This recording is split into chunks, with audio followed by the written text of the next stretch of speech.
All Three Beards Media podcasts originate from the Gravitate Co-working Studio, sponsored by Revelton Distilling Company. This Three Beards Media podcast may contain mature themes, and if you're not down with that, we got 3 words for you. Like the podcast. Nailed it! Would you like to sample some of my nuts?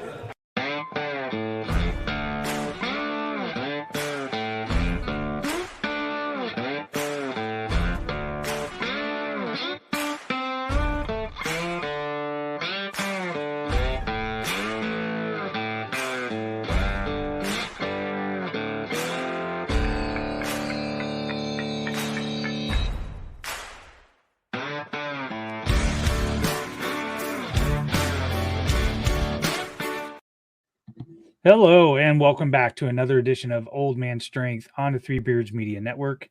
This is Chris Shipley, your host. My co-host, Aaron Wall. Aaron, how are you doing today? Yeah, I'm doing good, Chris. I've decided that now I'm offended by the fact that I'm staring at a drink in the intro, not just my bald head, but that I'm just staring at a drink longingly, apparently. Listen, I think you're just using me as your whipping boy in this stuff. I'm just telling you, man, you can send over a new photo, but that was the best one I could find I stole off your Facebook page. The only other things you have out there are ones from like 20 years ago where you look like you're young. There are and no good hair. photos of me. Yeah. So what can I say? I'm stuck with what I got to work with. So yeah, that's fair. So, well, we're gonna have a really fun show today. I've been trying to get this gentleman on for a year. He's super busy, so we don't want to delay anybody because nobody's here to see us anyways. So correct. But we are really thrilled to have on the pod Keith Murphy, sports director, WHO TV 13, Murph and Andy, Sound Off. I don't know what godfather of local sports radio is that right, Keith? Maybe risking most overexposure, but glad to be here. I mean, I guess you could fight Godfather. You can fight that name with John Walters. You guys can battle it out for that name. I think John gets that. Yeah, I think John gets that. He's got a couple of years on me and a great reputation, and we all have to kiss the ring. There you go. Well, probably the best thing to start. I give you a brief little introduction, but why don't you tell everybody a little bit about yourself, what all you're doing, and we can go from there. Well, I work a couple of jobs, as you pointed out, on both radio and television. I've been at WHO 13 as a sports director there and hosting Sound Off for nearly 30 years now. And been doing the radio show with Andy, the Murph and Andy show, for 15 years now. And like you guys, I think quite a bit of my time is taken up by something that doesn't really pay and isn't a job, but now feels like it's part of the job, which is social media, whether it's X, formerly Twitter, or Facebook or Instagram. It just seems to keep us all busy, even beyond the normal jobs we have. But I'm really fortunate to have had a career this long, and I've enjoyed it, and I'm still having fun. I still love it. So it certainly has changed in those decades, but in a way that I've enjoyed, and I'm willing to find out what's next. Am I remembering right? You started at WOI TV Channel 5, though. Is that right? I did. It wasn't my first job, but it was my first job in Iowa. And right. when I went there, I had never been to Iowa. I took the job over the phone and pulled a U-Haul behind my Honda Civic to what I thought was Des Moines, Iowa, because the market was Des Moines. And sure. I knew the station said Ames, but I'm thinking like Waukeer, Johnston. I'm thinking suburb. And I was driving up through Des Moines and was following the signs to Ames. I was like, God, I hope I haven't missed it, because this is the old open up the map and risk your life to, to find out where you're going days. There's no GPS. Nobody has the Garmin or anything like that. You opened up the old map, paper map, and then tried to fold it back together. So I didn't really realize where I was going, but it turns out that, I was on the campus of Iowa State University. Back then, the station was right there across from the old Armory. And that's where I went to work initially and learned so much and worked with some great people there and made many lifelong friends. About 3 or 4 years into it, we moved the station down to Des Moines, much to the chagrin of people in Ames and the north part of the DMA. But that is where I started. Yeah. Now, what time frame would that have been roughly? 1990 is when I started there. So long time ago, but it had been 90 to 96. I went to WHO 13 in 96. Okay, Summer. So that makes it basically between when you and I were in Ames, Chris. Yeah. That was by design. That was by design. You guys already, they had warned me. I'm sure. Well, I don't know. I wasn't on campus much because I got kicked out, but that's a whole nother story. So, I got there in the fall of '96. So first time in Iowa. So where you grew up in Florida, right? I grew up in Vermont. I was born in Vermont, and early part of my life was there. And then we moved to Florida. I went to high school in Florida, Central Florida. Worked at Disney World in high school a little bit. Then I went to college at Valdosta State University, which is on the Florida-Georgia line, but not affiliated with the country music duo. And that was where I got my first job. I got my first job at an ABC affiliate there in Valdosta, tiny station. Had pro wrestling on the weekends. Only did the newscast Monday through Friday. And they'd clear the set out of there, set up a rink in our news studio, surround it with folding chairs, and we would have pro wrestling on the weekends. Just give you a little idea of what that station was like. But it was perfect for me because I was in over my head. I didn't know what I was doing, and I was allowed to make a lot of mistakes and learn on the job and try about anything I wanted to. Like I said, I'd like to do a high school football show on Friday nights because high school football in Georgia is, as I'm sure you guys know, huge. So they were like, sure, go ahead. They'd say yes to anything. And that's a great environment to learn, because a lot of what I did at this tiny station in Valdosta, knowing what I know now, I would think, well, we can't do that. We don't have enough people. That's not possible. I need to also have a life. But back then it was just, do whatever you want.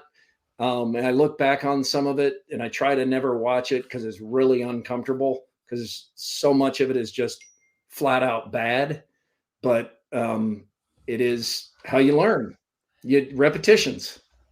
Yeah. You have the ability to go back and see how far you've come.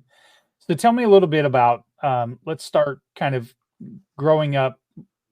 What was home like life?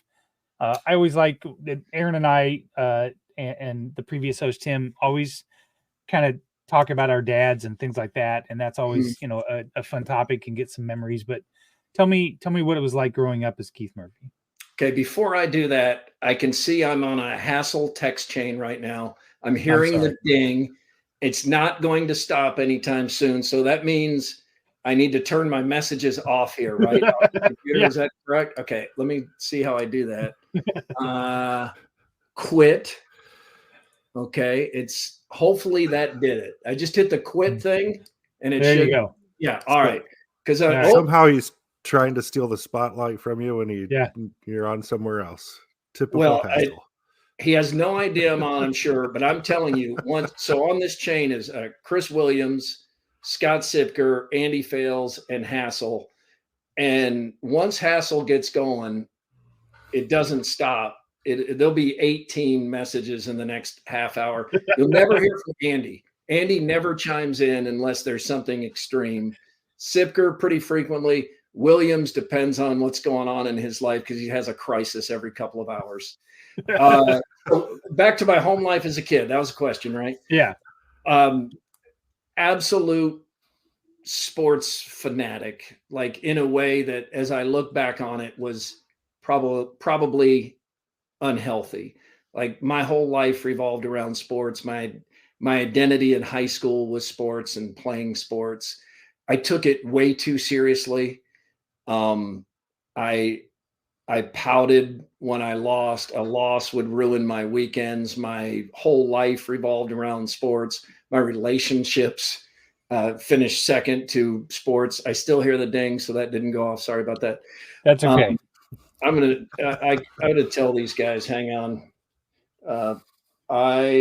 You keep dinging. Please take me out on air. Thanks. Do you think they'll take me out? Yeah, this is the most important show you're going to be on all day, Keith. Tell them that. I'm trying to see how seriously I'm taking it. These guys aren't going to do it. So one of the things that happened is my college was great for me, because a lot of people, they think of high school as the best years of their life, but I was so into sports, and as I said, like in a way that I don't think was healthy, and my identity was wrapped up in that. When I got to college, it was like a whole new world. Nobody knew who I was. And I played football for 1 year, but I got hospitalized, and my football career was over after a neck injury. And then I just started playing intramurals. I started playing for fun. I started to see the whole sports experience in a whole different light. And it kind of changed my life from that point on. And I wish I could go back and approach it differently as a kid. I'm still a work in progress. I'm always trying to learn as I go. But the thing I try to really have my kids understand is that sports should be fun, and you want to win, you want to do your best, but it shouldn't feel like pressure. It shouldn't be life or death all the time. And that's kind of the way I treated it. My parents, by the way, were fantastic. They went to I played 4 sports most of my years, even as a kid, and they were at every game and usually every practice. And they were not helicopter parents or sports parents that yelled at officials or put pressure on me. They just wanted me to be happy, but they knew how much I loved it, so they completely supported me. So they were wonderful, and I learned so much from them. But I guess the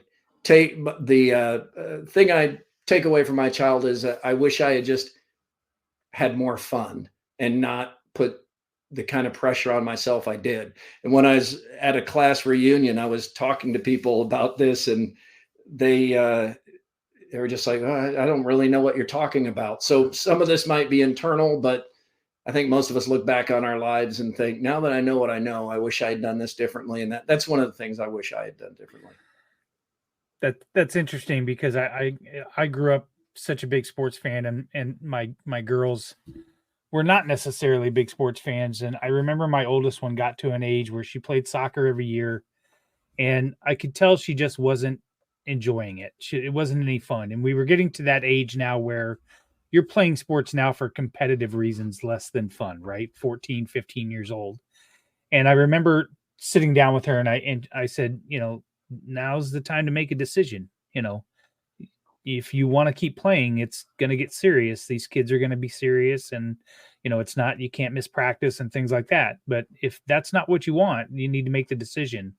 And she kind of admitted to me that she was playing more because she thought I would be disappointed.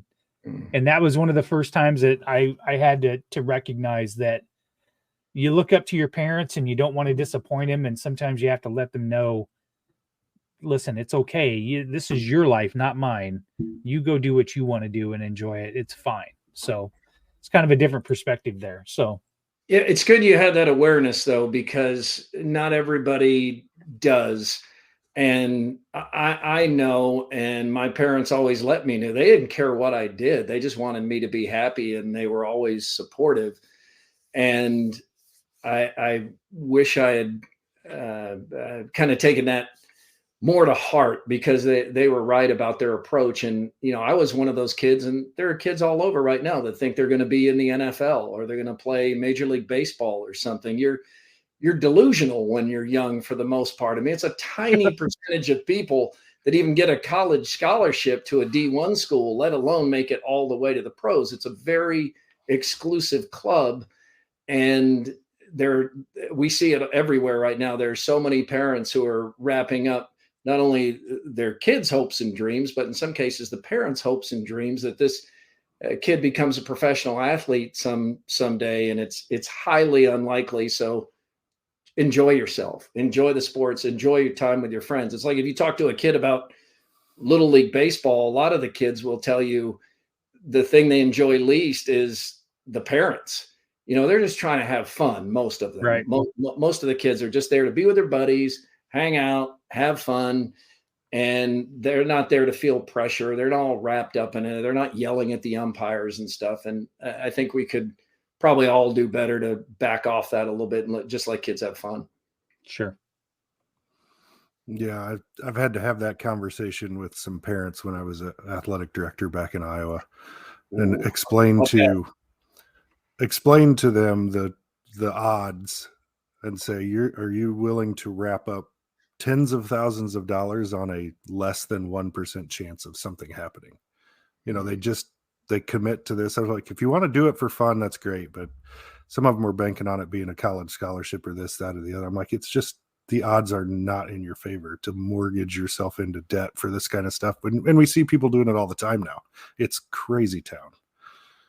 It is. And it seems like if you are a good enough athlete, usually they'll find you anyway, even not in every case, but usually they'll find you. I mean, we see that in Iowa. There are some schools that lack the resource, like Des Moines North does not have the resources of Dowling or Valley or Centennial or Waukee Northwest, but there are players who go from Des Moines North to Division I scholarship football. And we see examples like that everywhere. I know it certainly can help you to be a part of that big machine of youth sports, but if you've got the goods in time, it seems like usually you can find a shot. Yeah. Getting a couple questions, which will turn into the next topic that I wanted to hit. But first of all, Dave wants to know if you tweet all your stuff, or is there anyone in the background, because you seem to be all over the place. I'm not sure how you keep up with it all. Oh, I tweet all my own stuff. I do all my own writing, post all my own stuff. There's nobody else to do it. That'd be nice. If there was, I'd take an assistant. But if there was somebody who could help me with it, I would be transparent about that. I wouldn't have someone posting on my behalf and not let people know it's someone else. I think that'd be disingenuous. Sure. That'd be funny, though. That's a really hot take from Keith on this. He's like, that wasn't me. So actually, that kind of leads into my next question. And Denny kind of, one of our listeners had popped it in the comments as well. You're so busy. Part of the conversation that you and I had before this is that you like to give time to your family and so on because you have such limited time. How did you meet Jenny? And let's hear about that, because you guys I love that you guys are so open about your vacations and your family and things like that. And I think, obviously, as a side point, I want to tell you how glad I am to hear that your son is doing better. I know he was having some trouble down there health-wise in Arizona. So I'm glad to hear that he's doing well. But let's talk about Jenny and your family and how you met her. Well, she probably won't love me sharing this story, but we're Jenny and I are a blended family with 6 boys, and we each have 2 and adopted 2, so we had six total. But back when we met, it was nearly 20 years ago, and I was out eating with my parents, and there was a really loud, turns out they'd been partying all day. It was Jenny and her aunts and cousins. It was just a really loud table to our right. And at some point, a drink arrived at the table, and the waitress there said, "This is from a Star Bar," where it was. I can't think of the name. Star Bar in Des Moines, it's on Ingersoll, and they said, "This is from that table, but I'm not allowed to tell you who." And I looked over to my parents, and I said, I wish it would be her, but I'll bet it wasn't from her. But it was her.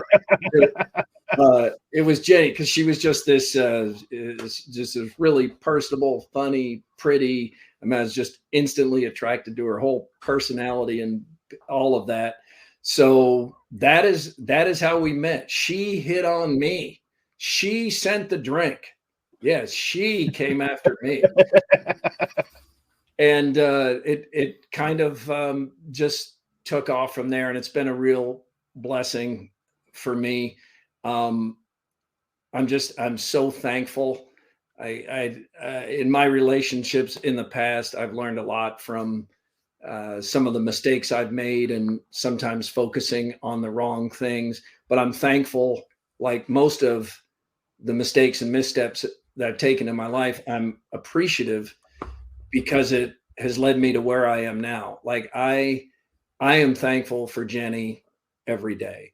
Like I appreciate her so much. And 25 years ago, I probably wouldn't be. I probably would take her for granted. But now I know how great we are for each other. I know how much I enjoy spending time with her. I love our travels together. We're finally empty nesters, and we're traveling more. And she's just a blast. And sometimes knowing you've got a good thing takes realizing some of the perspective you have of how fortunate you are. So I'm truly thankful, because we don't go to the Star Bar that night. Maybe we never meet. Maybe I don't have as much happiness as I have in my life. So I don't ever want to take that for granted, because I'm lucky. I'm lucky to have her, and I hope she feels the same. She seems like she does. Little do you know that Jenny's our next guest, and we're going to ask her if she feels the same way. No, I'm just kidding. I hope so. I kind of, I don't know. I relate a little bit to that story. I'm also in a blended family.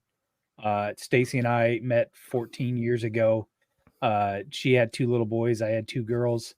And I wouldn't even think that they aren't, that we are a blended family. It's just our family. You know what I mean? That's, right. But to your point, as far as recognizing your mistakes and things like that, I had a conversation with Caitlin, my youngest daughter, just a couple weeks ago, because we were talking about her mom, and I said, sometimes when you have those instances, you have to sit and look at yourself and see what you did wrong, because any future relationship that you have with anybody, if you can't be honest with yourself and how you were, you can't evolve, and you can't get better. So. When I hear you say those things, it's just, I relate to that quite a bit, because you do. And then you look at what you have now. I know I do. And I love the life that I have now, and I'm very thankful. And I've said 100 times that an angel came into my life when I met her. So I just relate to exactly to what you were saying there. Yeah. And my mistakes aren't, criminal matters or cheating on anybody or anything like that. Right.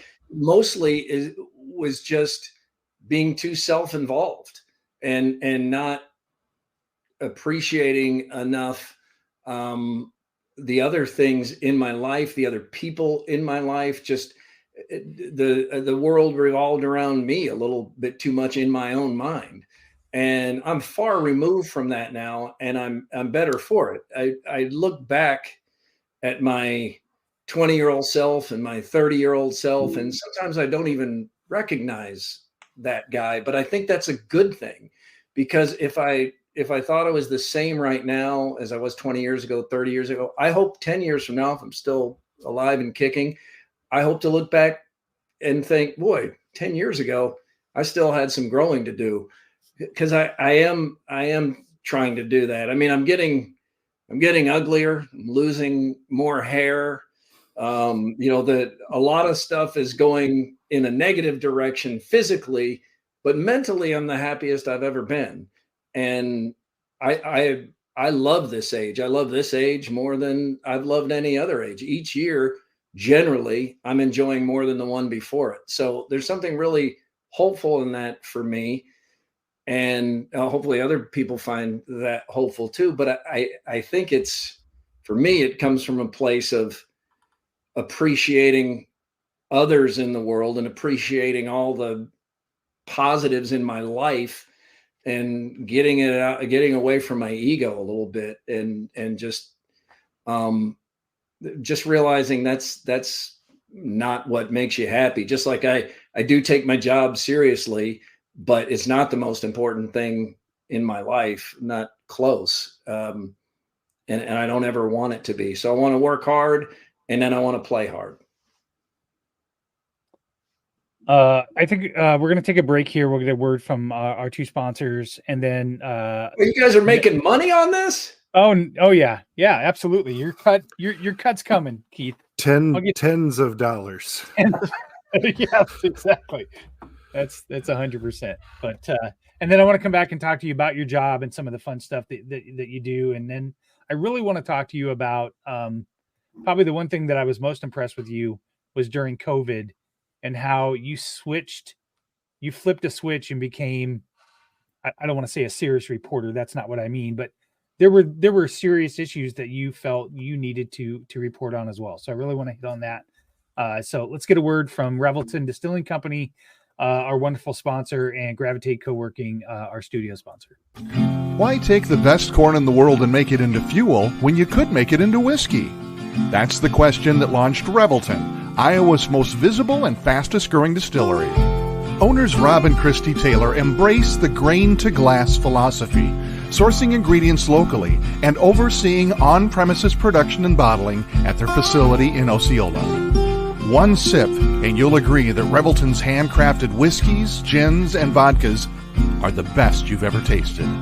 And with the launch of their rye whiskey, made with 100% Iowa-grown rye and corn, and their new bourbon coming soon, there's more Revelton to love than ever. Iowa's own Revelton Distillery. ReveltonDistillery.com. The great thing about working from home is working from home. The worst thing is working from home, especially for face-to-face collaborations with customers and coworkers. And let's face it, coffee shop meetings are neither private nor professional. So skip the trip to Starbs and investigate Gravitate Co-working Space. For more than 10 years, Gravitate has provided large and small office and conference spaces perfect for hosting meetings, workshops, or other events, as well as private phone booths for confidential conversations. Plus, all spaces include secure fiber internet, free coffee, and access to a kitchenette. All you need is your laptop. Gravitate does the rest. And renting space at Gravitate is surprisingly affordable. An hour of office space costs about the same as venti caramel macchiatos and breakfast sandwiches for two. Daily and monthly rates are also available with no long-term commitment. Learn more at gravitatecoworking.com. That's gravitatecoworking.com. All right, and we're back. Thanks again to Rob and Christy down at Revelton Distilling Company with their continued support, and Jeff and his crew at Gravitate Co-working. Really appreciate that. Keith, before we took that break, I wanted to dive into your work at WHO and at KXNO. But I think where I want to start is COVID happened, the world shut down, and all of a sudden you're tweeting out important statistics about hospitalizations and infections and things like that. I guess what made you decide to do that? That's kind of an odd question, but being a sports guy, people on the outside wouldn't think that is something that you were going to do. There was no plan. It wasn't something I planned to do more than a time or two. Just have this kind of Facebook community through my page, and there's quite a bit of back and forth on there sometimes. Most of it friendly discourse, not always, of course, but I just kind of felt like many people did, that I felt a little helpless, and there weren't a lot of sports going on, if any. And I just wanted to feel like I was doing something. So it started as just like, here's some information. And then people asked more questions. I got a lot of direct messages, a lot of feedback. And then people started sending photos of, positives that were coming out of the pandemic. Like, Jenny and I, for instance, went on walks together. She loves to go on walks. I don't really like to go on walks, but I started to enjoy going on walks with her. And people started sending videos of their kids playing or doing outdoor activities that they sometimes didn't do, or just finding family time they wouldn't have otherwise had. So I started posting some of those photos too, which led to more. And then we never went a night without a sportscast, which most newscasts across the country did do away with sportscasts, and I understand why. But we just started airing daily videos of positivity and photos of positivity, and also did some tournaments of like greatest Iowa sports moment and greatest Iowa sports star, biggest kick to the stones, which if I could have it over, I would not have done that. People were dealing with enough mental anguish, and I was making them relive these. I don't know how Iowa State ones you kept to 10, because they're brutal. I'll tell you right now, Keith. And Iowa State won it too, and there was quite a bit of feedback after the tournament was already going with, who thought this was a good idea? And I was like, you know what? They're right. This is a bad idea. This is giving people flashbacks of pain. So the tournament of pain was a bad idea. But that's just how it kind of came about. And then over time, people just kept saying, appreciate that you're just giving us the facts and letting us decide for ourselves. Because I did come to learn during that time that I don't know what the percentage is, but there are a lot of people who don't trust that the media is not slanting the information to an agenda one way or the other, be it left or right or progressive or conservative or whatever, however you want to frame it. There's just a lot of suspicion out there. And I think much of it founded suspicion that there's a narrative, and that at times people are looking for the confirmation bias of facts that will present and strengthen their argument and their narrative. So, this works for the point I've been making. And it's really hard, even presented with actual facts and data, to get people off their position. Like, I did a commentary on Sound Off during the pandemic that I thought we needed to resume all sports, and that just following the actual data without an agenda, I think I felt like we were seeing young healthy athletes are not at risk, and college athletes playing outdoor sports are not at risk. And that given everything we're seeing, that we should resume sports. And man, that's the most blowback I've ever gotten, especially in private messages. There were people that are telling me like, well, hope you'll stand by this when they're stacking the bodies up. And, when all the athletes in Iowa, when we have to deal with all these deaths. And it did give me a little pause, some of the, just the gravity of some of these messages of concern. Because of course I was concerned about that, but I had been looking for not a narrative or not an agenda, but just like, what are these actual facts telling us about COVID and who's most at risk of death or something bad happening. And Iowa was the first state to resume sports, as I'm sure we resumed high school sports. And now looking back on it, it's going to be a fascinating documentary someday. But like they're scrubbing the softballs on a softball diamond, but we didn't know at that time. We didn't know. We thought that might help, like scrub the softballs. People are out there playing softball outdoors in mass and that kind of thing. But we did resume sports. There weren't any deaths. I don't even think there were any hospitalizations of athletes, at least none that I ever know of.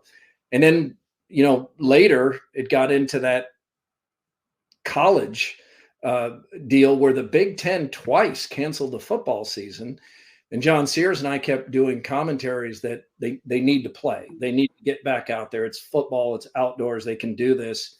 And again, there were a lot of people, and I think I think they were sincere in their fears. I don't think we're being purposely alarmist. I'm not trying to portray people as being cruel or unkind. I think it was coming from a good place. I just think many of the people that were most upset were getting their facts from someone who had an agenda that this is absolute panic and we should all stay in our houses and nobody should go anywhere in public. But the Big Ten finally did resume football, and that all was okay too. And I don't feel I told you so from this. I just feel like the thing I learned the most was that there's a real distrust out there for not all, but much of the media having an agenda. Yeah. Aaron, I wasn't sure if you wanted to chime in there. No, I'm gonna pass. I have opinions, but it's not important right now. Well, I think we talked to Elias when he was on, and I think that's just a narrative out there, is that journalism and some other professions, teachers, things like that, are kind of under attack right now. And when you start to make journalism untrustworthy source and portray them as an untrustworthy source, that's a dangerous game. It is, because there are really good journalists, local journalists, Iowa journalists. There are really good journalists nationally, of course. There are bad actors in every profession. In television, you can say you have concerns about a police officer who didn't do his job well, without saying all police officers are bad, because most are good. I mean, you can sit there. Every profession has people are really great at their job and do well, and every profession has a few that maybe make the rest wish they weren't in that profession because it shines a bad light. So I think that's like this. We should never forget that. Of course, you can trust some people in media, and of course, you can trust teachers who have such a difficult job to do, but doesn't mean you should trust every journalist. You do need to see, well, what's the reason for what I'm hearing? Is there an agenda here? Is there something behind this? And then we are in a world, and I see this with my own extended family. There are people who are watching programs 3-4 hours a day that are just telling them their own already formed opinion back at them. So how much are you going to learn from that? You're not going to learn, because you have somebody preaching to the choir and you're the choir. Yeah. And that happens all the time. People are seeking out somebody to confirm their already formed opinion. And if they don't agree, rather than have discourse or try to learn or have a discussion, just shout back at you that you're wrong and go look somewhere else for that same opinion. And that's a real problem. And I don't think anybody has the answer to it, except we all need to talk to each other more. I mean, I do try to listen to people, especially when they disagree with me. If it's a reasonable disagreement, and sometimes I learn, and sometimes I say, you know what? You're right. I'm wrong. I hadn't thought of it that way, or I didn't realize that. I mean, we need that. And as I get older, I'm getting more open-minded. I know that it oftentimes goes the other way, but I was more of a know-it-all and a young, knucklehead than I am now. Now that I'm getting older, it's the old adage of, the older I get, the smarter my parents get. It's kind of that way too. As I get older, I realize how much I don't know. Right. And people's perceived bias already enter. We can talk about that in regards to sports. I can't tell you how many times I see you get tweeted at, you'll say something and somebody, the central argument, and half the people are like, he's a Hawkeye, he's trashing the Cyclones, and the other half are, oh, look, he's a Cyclone homer. And I just sit here and go, he was completely down the middle. Like, I don't even understand where you came up with that. It is confirmation bias. And most of the time something like that is said, there is bias involved, because they'll accuse me of bias and I'll say, yeah, there is bias involved here. Your bias. And that's kind of the irony of it, is like, if you can be it Cyclones or Hawkeyes, and this is not everybody. This is a niche of the fan base, and it's fans are basically the same everywhere in every program. We just all tend to think they're different, or our fans are great, your fans suck. But they're, I've been around a lot of fans. They're generally the same everywhere. They all suck. Like, say I'm talking to a Cyclone fan and I say great things about the Cyclones, I don't really get any credit for that, because that Cyclone fan already feels like, well, he's just talking about the natural order of things. That's no credit for that. But if I say that about the Hawkeyes, that's like, oh, listen to that. Listen to this guy just sucking up to the Hawkeyes. Obviously a Hawkeye fan. So you don't get credit for saying what they believe to already be true. And you get dinged if you say anything positive about the other side. So it does lead to just the constant back and forth, but I don't take it personally. And I have seen enough examples in my decades that the overwhelming majority of fans realize the difference between sports hate and real hate. And when they really have to, I feel like most fans get out of the fandom and go back to just being, citizens of Iowa or citizens of the United States, and good people who want to help each other out. Not always, but in most cases, and as in politics or sports, we give way too much attention and time to these really loud niches. If you're talking about politics, to the extreme progressive left and the right-wing wackos, we give way too much attention to those extremes. And it's the same with sports. Most Cyclone and Hawkeye fans are reasonable. They might jab each other, but they get it. But there's some who don't get it. And they just come in and they blow up a thread and get everybody upset. Sure. The next thing you know, finger pointing is going. And we do give too much time to them. I mean, I fire the Hawkeye members of Three Beard Media all the time. Fired. You're fired. You know who I'm talking about. That's you right. Know who you are, people. And then we just rehire them. So that's right, because they actually are talented, and we would like to keep them around. Correct. Well, let's move into something fun. What is the most memorable event you've covered? Oh, boy, most memorable event I've covered. I think the best I've ever seen. Well, there are two things that come to mind. They're both from a long time ago. The comeback of Fred Hoiberg Cyclones under Johnny Orr against Oklahoma State when the court was shaking. It was so loud in Hilton Coliseum. I don't remember what year that was, but it was the early 90s. Way behind. And it was, I think Oklahoma State was number 2. And believe the guy shooting the free throws to win it was named Darwin Alexander, maybe. But anyways, like a 90% free throw shooter, and he missed them both. And I remember Fred after the game just talking about he had never felt the court shake under his feet before. That's how loud it was in there. And that was incredible. And I think a long time ago, so I could be conflating here, but I think that's when Johnny Orr said, "We just beat the number 2 team in the nation. You want to put that in your paper?" Because he was always poking. Just so you know, a little bit. That is now the 3rd Johnny Orr impression we've had on this podcast. You have to do one. They're so good. I miss Johnny. God, I love Johnny. He was so good to me. It'd be hard for Johnny to be a coach in this modern era. Probably to a lesser extent, Hayden Fry too, but Johnny was a treat.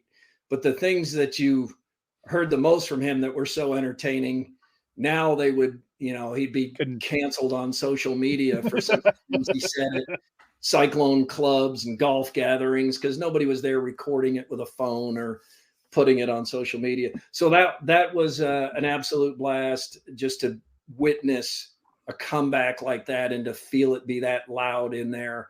And then the other one would be the end of the Cap One Bowl, Nick Saban's LSU team, and it looked like they had Iowa beat, and the Tate to Holloway pass on the final play, and just to see the stadium erupt like that back when a bowl game like that meant quite a bit more than bowl games mean now. I was at the Final Four when Iowa upset South Carolina last year, and that was pretty cool too, because I didn't see that coming at all. Iowa was like 12 or 14 point underdog, and what South Carolina won like 43 in a row or something like that, defending champs, and I just didn't expect that Iowa would win that game, and that was cool to see. We don't have a lot of moments like that in the state of Iowa where you're that close to the national championship. You work every day with one of your best friends, Andy. Mm-hmm. How much fun is it to work that radio show every day with Andy? It's fun. It's more fun now that he's not getting up at 2 a.m. because that drained him. He'll be the first to tell you. There were days when I would look over at him and he would have that, sleep deprivation look on his face that we all know. And I'd see him and I'd think, oh, I'm not going to get much from him today. He just looked like he needed a nap or had just been up from a nap. There weren't many days like that, but there would be some. There are no days like that now because he's out of that morning shift, 8 years of getting up 2 a.m. But it's so much fun because Andy and I are, we're different, but we're respectful. I feel like you have to be able to challenge somebody, disagree with somebody, keep talking to somebody and not take it personally, to realize you have mutual respect and that it's better actually if your opinions aren't always the same. And I don't always agree with him and he doesn't always agree with me, but I don't take it personally, and I listen to him and I learn from him. He's very smart, smarter than I am. And it's just, we have different views on some things, and I think that's better. So when you, how do I want to phrase this question? I think it was in January of 2020 when all the layoffs came, and you and Andy basically refused to go on the air. What was that conversation like? And were you a little nervous that might blow back or come back on or backfire on you? I was in Mexico with my wife on vacation. So it was January. We're just looking for some sun and it'd warm up a little bit.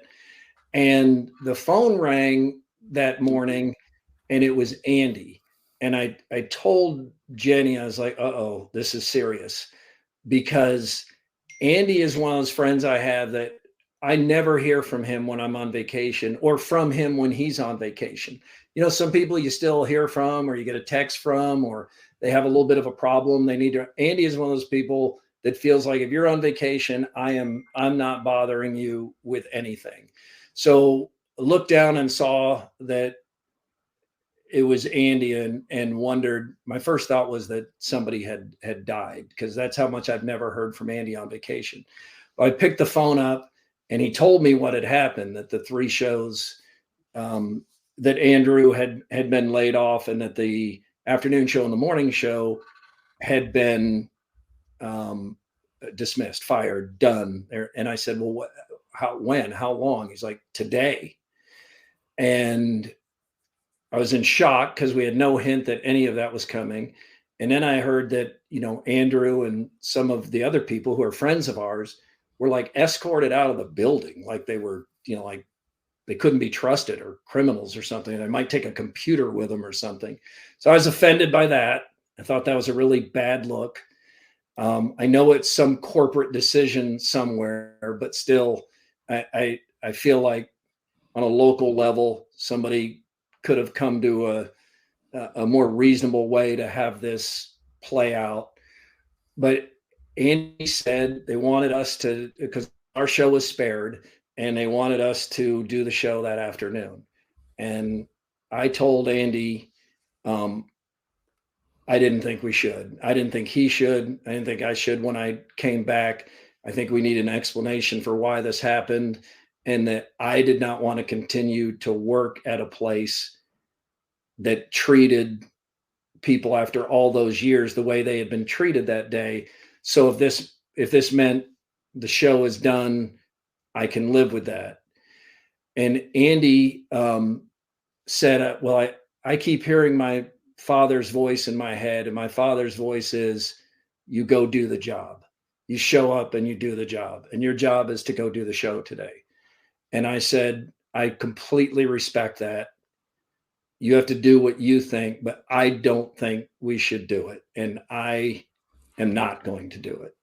So Andy listened to me, and I have so much respect for him that this meant a lot to me. And he said, well, I will follow your lead on this. So we respectfully let Joel McCrea know, and we like Joel. It wasn't his decision. We let Joel know we're not doing the show. And we got quite a bit of attention for that. But to be honest, we have other jobs, our full-time jobs at WHO 13. That wasn't what was factoring into my decision.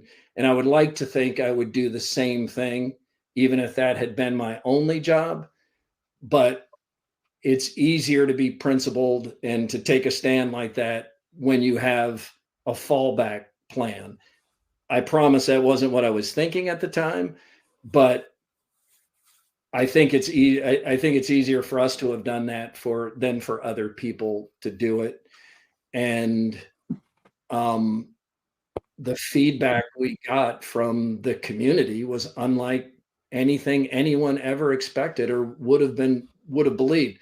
I don't mean us particular. I just mean the people who valued local radio and didn't want those shows to go together. And it kind of became a movement where by the end of the week, there were national stories being done on all this blowback and feedback in this one radio market, which is just remarkable when you look back on it.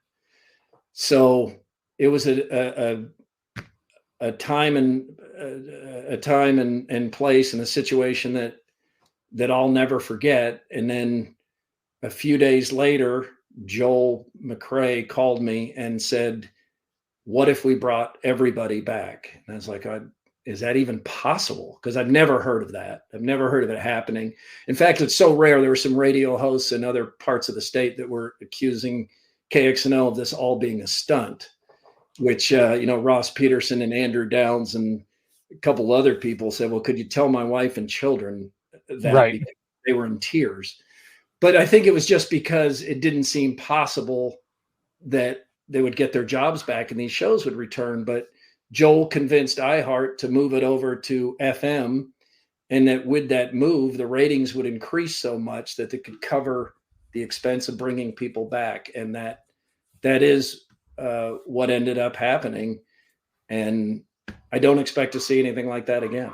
So that's kind of the old how it all happened story. Crazy.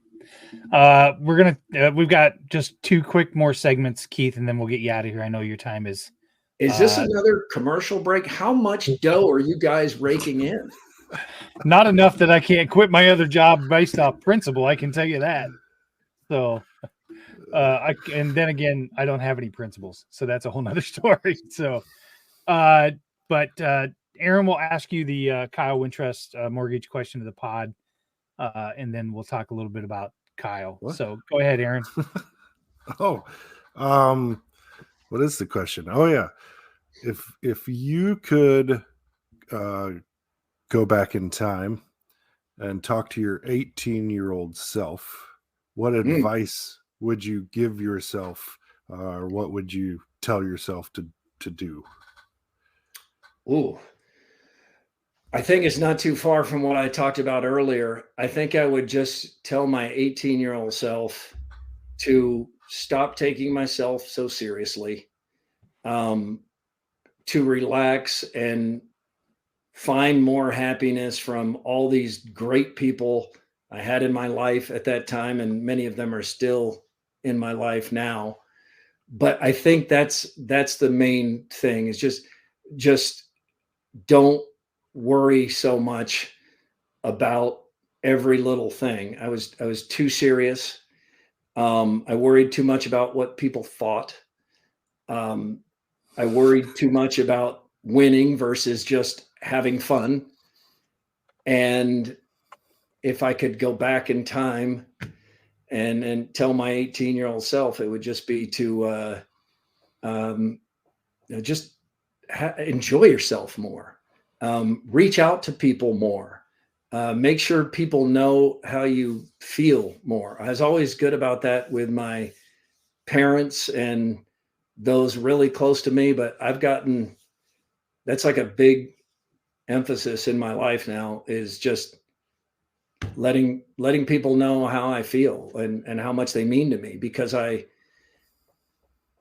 might not, you never know. No, nothing's promised. So, I remember as my mom and dad were, and my dad, especially when he was declining, every time I saw him, I would end with, "Hey, Dad, I just want to thank you for being such a great dad.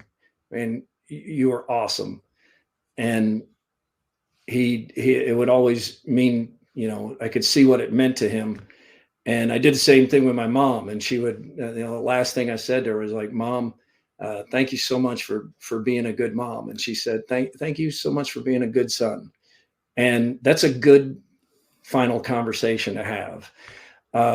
And I've tried to do that more with friends now and people I work with, and just to let them know you appreciate them. And I didn't do enough of that when I was 18 because I was too self-centered. I was too self-involved. So I guess the crux of that advice is just get over yourself and spend more time worrying about everything going on around you instead of what's in your head. Fair enough. Dave's right. We need all the money we can get. I got to replace a shower curtain that I have behind me. He makes fun of my curtains all the time. I don't know. I'm only worried if that shower curtain was originally white. No, that's not mold or anything. No, it's pristine. It's totally fine. Okay, last thing. This is kind of the fun part for you, Keith. This is the portion of the show where Aaron and I be quiet and you get to say whatever the hell you want without any repercussions whatsoever. This came about from Steph Copley being on the pod once, and she kindly told us to shut the fuck up because we weren't letting her get her point in. So in honor of Steph, we decided to invite people to donate to the Young Women's Resource Center in her name. So we'll get a little word from Steph, and then when we come back, we're going to shut the fuck up and you can say whatever you want. And if that means you want to make fun of Hassel, now's your chance. Oh, wow.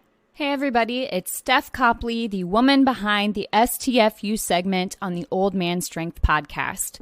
When I told the guys I wanted to sponsor this segment, they recommended that I make a charitable donation instead, so that's what I did. I chose the Young Women's Resource Center in Des Moines, Iowa. They're a nonprofit that supports, educates, and advocates for girls and young women ages 10 to 24. Their whole goal is to make sure that these young women become strong, self-confident, and successful. And if you know me at all, you know that aligns with my goals as well. If you're interested and would like to donate, check them out at ywrc.org and donate today. And remember, don't forget to STFU and listen every once in a while. Thanks. All right. Wow. Okay. I was going to talk about the wonder of Val Kilmer's performance as Doc Holliday in Tombstone. It was just magnificent. But that, hearing Steph and how serious that is, I think I'll make it something more serious.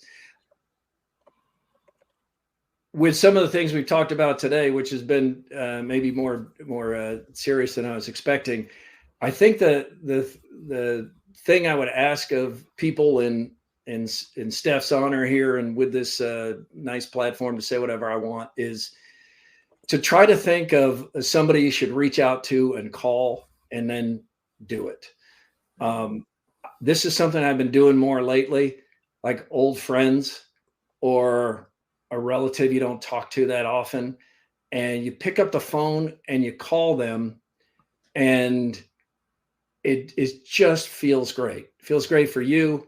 It feels great from the person who's heard from you. And I always found it difficult to do this because as the years go by, especially it's been years, but even months sometimes, you just feel like so much time has gone by that it's difficult to reach out. What am I going to say?